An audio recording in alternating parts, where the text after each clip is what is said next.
Setelah beberapa kali bahas laptop-laptop kelas atas, kali ini Pical akan sedikit slow down dan membahas laptop baru yang paling banyak di-request dari teman-teman sekalian. Pertama, di-requestnya tuh karena harganya memang berada di range 6 jutaan, dan juga yang kedua, spesifikasinya yang nggak kalah menarik untuk dipergunakan sebagai teman harian. Seperti apa detailnya? Let's check it out!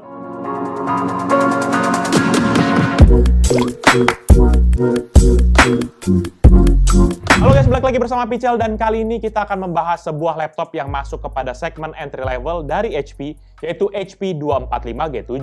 Spesifikasi laptop ini tuh sebagai berikut. Prosesor AMD Ryzen 3 3250U, RAM 4GB DDR4 single channel 2666 MHz, storage sebesar 256GB, integrated GPU AMD Radeon Vega 3 Graphic dengan shared memory sebesar 512MB, dan layar TN panel 14 inci 6 bit dengan resolusi 1366x768 dan refresh rate sebesar 60Hz.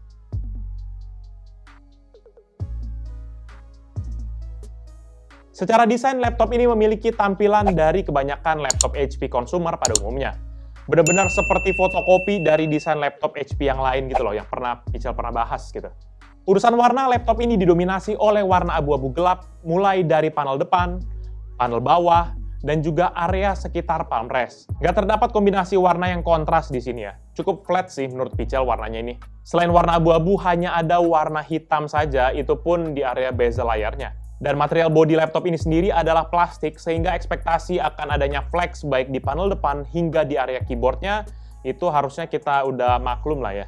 Namun yang menariknya di sini, finishing material yang dipergunakan ini memiliki tekstur yang agak kasar dan sedikit grippy, sehingga memudahkan kita dalam memegang laptopnya tanpa perlu takut terlepas karena licin. Namun yang menjadi kendala adalah bodi laptop ini tuh sangat mudah menangkap fingerprint. Jadi kita harus sering-sering atau rajin-rajin lap bodinya lah ya, kalau kita mau terlihat bersih. Mulai dari bagian display cover, ini tuh simple banget. Hanya terdapat sebuah logo HP di dalam lingkaran dengan silver glossy finish, yang dimana itu tuh terletak di tengah-tengah dari display covernya. Sementara untuk di bagian bawah dari laptopnya hanya terdapat dua kaki-kaki karet panjang pada bagian atas dan juga pada bagian bawah, dan juga sebuah grill ventilasi sebagai jalur udara masuk pada laptop ini. Kalau untuk dimensi, laptop ini memiliki ukuran 33,5 x 23,4 cm dengan ketebalan 2 cm, dan untuk beratnya sendiri adalah 1,52 kg. Nah, sekarang kita akan fokus ke bagian port. Laptop ini memiliki port di sisi kiri dan kanan. Pada sisi kiri terdapat sebuah Kensington lock, satu port USB Type-A 2.0, sebuah SD card reader, dan dua buah LED indikator, yaitu yang pertama untuk disk activity dan juga untuk power status. Sedangkan pada sisi kanan terdapat satu combo audio port, dua port USB Type-A 3.1 Gen 1, satu port Full HDMI, satu port Gigabit Ethernet, dan satu port charger dengan charging indikator.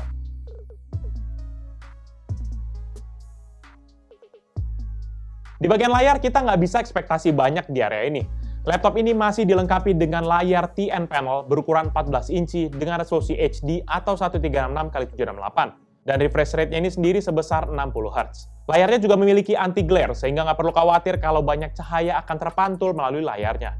Di sekeliling layarnya, ada bezel yang cukup tebal, yaitu 1,2 cm di sisi kiri dan kanan, 2,1 cm di sisi atas, dan 2,6 cm di sisi bawah, yang ditemani juga oleh logo HP di bagian tengahnya. Laptop ini mempergunakan panel CMN14C3 dari Cimei, atau juga nama lainnya adalah N140BGA EA3 dari Innolux. Secara detail sih, panelnya ini memiliki kontras rasio 500:1 dan brightness maksimal hingga 220 nits. Dan untuk akurasi warnanya sendiri tuh panelnya memiliki rasio NTSC 48%, sRGB 67%, dan juga Adobe RGB 50% coverage. Angka ini sih sebenarnya cukup makan lah ya.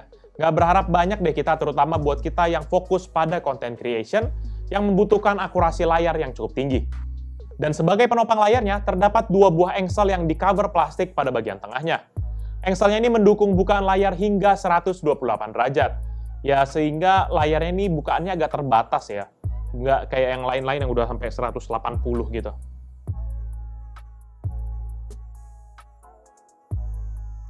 Selanjutnya di sisi keyboard, laptop ini mempergunakan tipe chiclet yang nyaman dan juga memiliki feedback yang baik banget.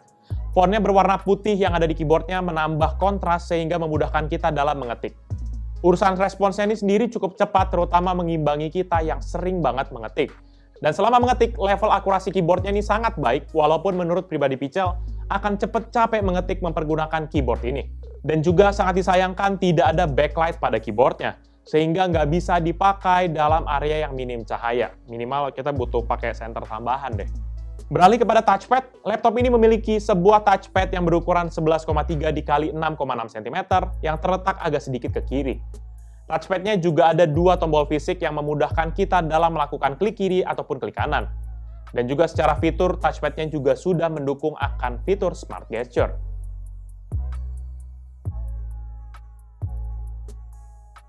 Sekarang kita akan fokus pada bagian performa.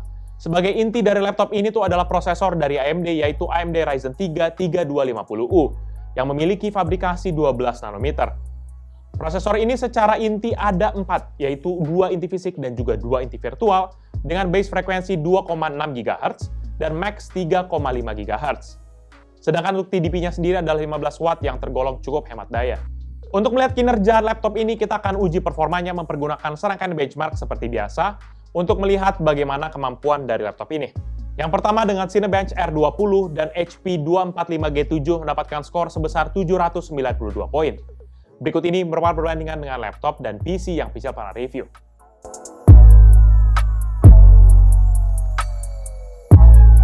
Untuk rendering tes BMW di aplikasi Blender, laptop ini dapat menyelesaikan satu frame dalam waktu 19 menit 24 detik. Berikut ini merupakan perbandingan dengan laptop dan PC yang Pichel pernah review.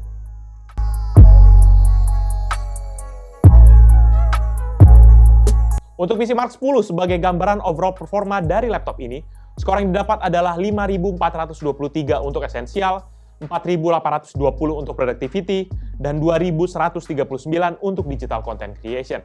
Secara total, laptop ini mendapatkan skor 2.741. Berikut ini merupakan perbandingan dengan laptop dan PC yang Pichel pernah review.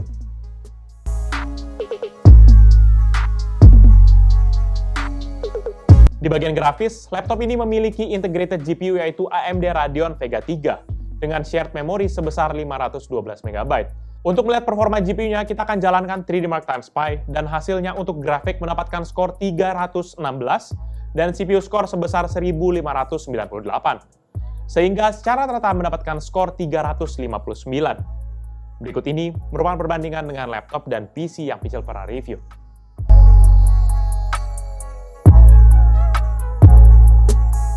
Selanjutnya kita langsung tes mempergunakan serangkaian game dengan konfigurasi grafik setting yang paling nyaman untuk dimainkan dalam laptop ini. Yang pertama yaitu GTA 5 dengan resolusi 800x600 dan setting normal, average frame rate di 34,0 dan maksimum 57,4 dan minimum 5,8 fps. Untuk FIFA 19 dengan resolusi natif atau 1366x768 dan setting low, average frame rate di 23,5 dengan maksimum 32,3 dan minimum 5,3 fps. Untuk game PUBG Lite dengan resolusi natif dan setting very low, average frame rate di 57,9 dengan maksimum 74,3 dan minimum 43,6 fps. Untuk game Need for Speed Heat dengan resolusi natif dan setting low, average frame rate di 12,3 dengan maksimum 16,9 dan minimum 0,7 fps. Untuk game CSGO dengan resolusi natif dan setting medium, average frame rate di 54,5 dengan maksimum 80,2 dan minimum 33,5 fps. Untuk game Valorant dengan resolusi natif dan juga setting low, average frame rate di 54,3 dengan maksimum 76,4 dan minimum 0,1 fps. Untuk game Pro Evolution Soccer 2021 dengan resolusi natif dan setting low, average frame rate di 31,3 dengan maksimum 37,7 dan minimum 23,6 fps. Untuk game The Sims 4 dengan resolusi natif dan setting low, average frame rate di 86,2 dengan maksimum 174,6 dan minimum 0,9 fps. Untuk game Dota 2 dengan resolusi natif dan setting fastest, average frame rate di 60,6 dengan maksimum 71,7 dan minimum 42,0 fps. Game terakhir yaitu Genshin Impact dengan resolusi natif dan juga setting lowest 60 fps, average frame rate di 41,0 dengan maksimum 56,1 dan minimum 32,3 fps. Untuk final test, Pichel jalankan Adobe Premiere mempergunakan Pichel Premiere Benchmark, dan hasilnya laptop ini berhasil merender project 15 klip 4K dengan format H264 dan preset high quality 4K dalam waktu 42 menit 29 detik. Berikut ini merupakan perbandingan dengan laptop dan PC yang Pichel pernah review.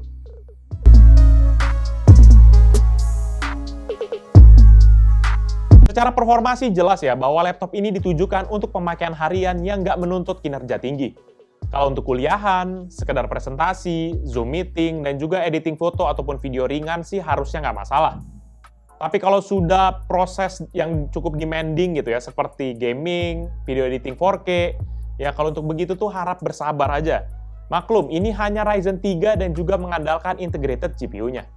Selanjutnya untuk bagian pendinginan, laptop ini memiliki sebuah kipas di bagian sisi kanan motherboard-nya. Kipas ini nanti akan menghembuskan udara segar dari area ventilasi panel bawah dan membuang udara panas ke area engsel layar sebelah kiri. Pada saat pengujian, Pichel melakukan pengujian dalam suhu ruangan sekitar 26 derajat Celcius dan tanpa menggunakan cooling pad pada laptopnya. Dalam keadaan idle, laptop ini berada pada CPU usage to 1 hingga 4%. Di kondisi ini, prosesornya berada rata-rata pada frekuensi 1,6 GHz untuk core yang pertama, sedangkan untuk core kedua tuh berada di frekuensi 2,7 GHz. Daya yang digunakan juga relatif stabil di 2 hingga 3 watt saja, dengan suhu yang berada di level 48 derajat Celcius. Kemudian saat kita stress test mempergunakan AIDA 64, frekuensinya ini langsung melonjak ke level 3,5 GHz dengan daya 20 watt dan suhu yang naik ke 70 derajat Celcius. Setelah beberapa lama, prosesornya mulai stabil di frekuensi 3,1 GHz dengan daya 15 watt atau sesuai dengan TDP-nya, dan juga untuk suhunya berada di 71 derajat Celcius. Sangat baik sih performanya ini karena bisa di-maintain dalam frekuensi yang cukup tinggi dengan konsisten tanpa adanya major throttling.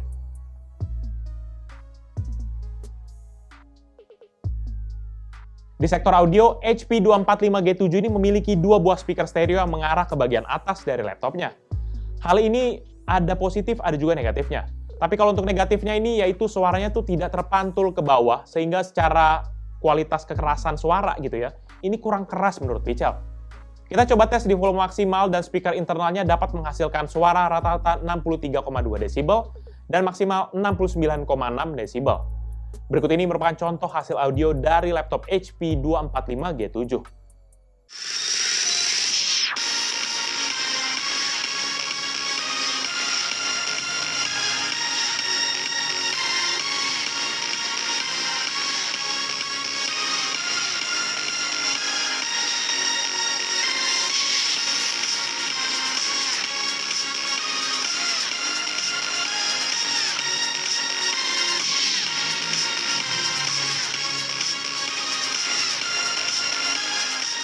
Urusan webcam, kamera yang disematkan pada laptop ini mendukung perekaman video 720p 30fps atau foto resolusi 1280x720 pixel. Dan terdapat juga sebuah LED indikator berwarna putih di sisi kiri dari webcamnya. Berikut ini merupakan contoh hasil video dari webcam HP 245G7. Jadi dia merupakan contoh hasil video dari webcam laptop HP 245G7. Ini dalam resolusi 720p 30fps. Ini hasilnya cukup baik. Walaupun memang kalian bisa lihat ada noise nih beberapa di sekitar sini, walaupun ini sangat banyak banget cahaya di sini, tapi hasilnya sangat baik sih menurut Pichel ya, terutama buat kita yang mungkin suka pakai video call ataupun Zoom. Nah, di sini cuma ada satu slot untuk mic, nggak tahu kita nanti untuk hasilnya kayak gimana, tapi harusnya bagus. Thank you. Untuk sisi konektivitas, HP 245G7 sudah dilengkapi dengan Wi-Fi chip dari Realtek, yaitu Realtek RTL8821CE, yang sudah support Wi-Fi 802.11ac dan juga Bluetooth 5.0. Kalau memang teman-teman butuh internet yang stabil dan juga cepat, maka Pichel sarankan pakai port Ethernet yang sudah tersedia ya.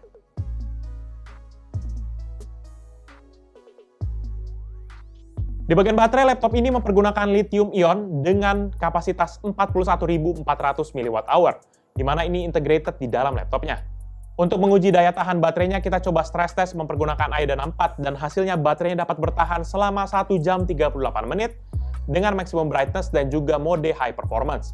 Sedangkan kalau kita pakai dalam kondisi better battery dan juga pemakaian normal seperti browsing ataupun office, maka bisa bertahan sekitar 4 hingga 5 jam.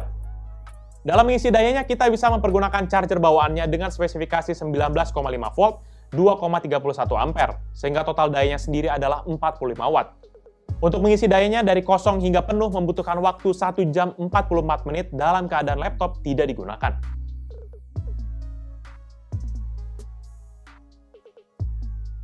Di bagian upgrade, disinilah yang menjadi keunggulan dari HP 245G7 dibandingkan dengan laptop-laptop kebanyakan.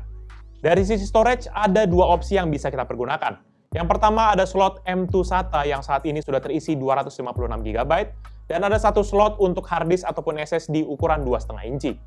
Dan untuk bagian memori terdapat dua slot memori DDR4 yang salah satunya sudah terpasang satu keping 4GB. Kalau mau upgrade hingga maksimal, maka kita bisa upgrade jadi 2 keping 8GB sehingga total RAM-nya menjadi 16GB. Yang menarik lagi bahwa di sektor keyboardnya, tadi Pical udah bilang bahwa keyboardnya kan nggak ada backlight ya. Tapi kita bisa upgrade keyboardnya menjadi backlight. Karena pada waktu Pical cek, ada slot untuk ribbon cable backlight keyboardnya. Tapi kita harus cari dulu komponen part keyboard yang udah ada backlightnya ya. Selebihnya nggak ada opsi upgrade lagi di laptop ini. Overall, menurut pendapat pribadi Pical, laptop HP 245G7 ini adalah sebuah laptop budget entry level yang cocok banget buat kita yang punya dana terbatas tapi mau cari spek yang maksimal dengan dana tersebut. Secara desain sih memang nggak terlalu banyak unik-uniknya ya. Polos banget ala-ala laptop yang generik gitulah. Namun secara performa ini sangat worth it banget menurut Pical. Dibandingkan dengan line up A-series-nya AMD, maka lebih mending ini kemana-mana, yang dimana dia sudah line up Ryzen. Walaupun begitu, tetap set ekspektasi kita jangan sampai ketinggian. Laptop ini juga punya batasan maksimal, jadi nggak bisa diajak game yang berat-berat ataupun editing yang berat-berat banget. Tapi kalau kita yang kuliahan ataupun sekolah online, ini sudah lebih dari cukup menurut Pical. Ditambah lagi sudah ada SSD-nya sehingga loading speed, contohnya kayak booting kepada Windows, itu jadi jauh lebih cepat dan juga lebih ngebut. Dibandingkan kalau buat model-model laptop lain yang masih pakai harddisk konvensional. Laptop ini dibanderol mulai harga 6,1 hingga 6,5 jutaan ya, biasanya tergantung dengan spesifikasinya, untuk spek seperti yang Pical review saat ini. Kalau mau lebih nyaman dengan dana terbatas, saran Pical langsung upgrade ke minimal 8GB RAM-nya. Baru kalau misalnya kita punya dana lebih, bisa tambah harddisk 2,5 inci sebagai penyimpanan file-file berukuran besar. Jadi paling itu aja review dari Pical kali ini terkait dengan laptop HP 245G7. Buat kalian yang berminat dengan produk ini atau mau cek produknya, bisa cek di description yang Pical akan cantumkan di bawah ini. Dan buat kalian yang sudah menonton dan juga suka kan video ini, pastikan kalian untuk hit like dan juga kalian share ke teman kalian. Tapi kalau kalian nggak suka, kalian bisa langsung dislike aja video ini. Kalian juga bisa pertimbangkan untuk subscribe agar bisa mendapatkan informasi mengenai video-video dari Pical berikutnya. Dan bisa juga kunjungi sosial media kita yaitu Facebook, Twitter, Instagram, TikTok, dan website kita yaitu picalmediagroup.com. Jadi itu dia video dari Pical kali ini. Thank you guys for watching, and see you in the next video. Bye-bye! Gila nih. Laptop yang banyak dicari nih coy. 6 jutaan.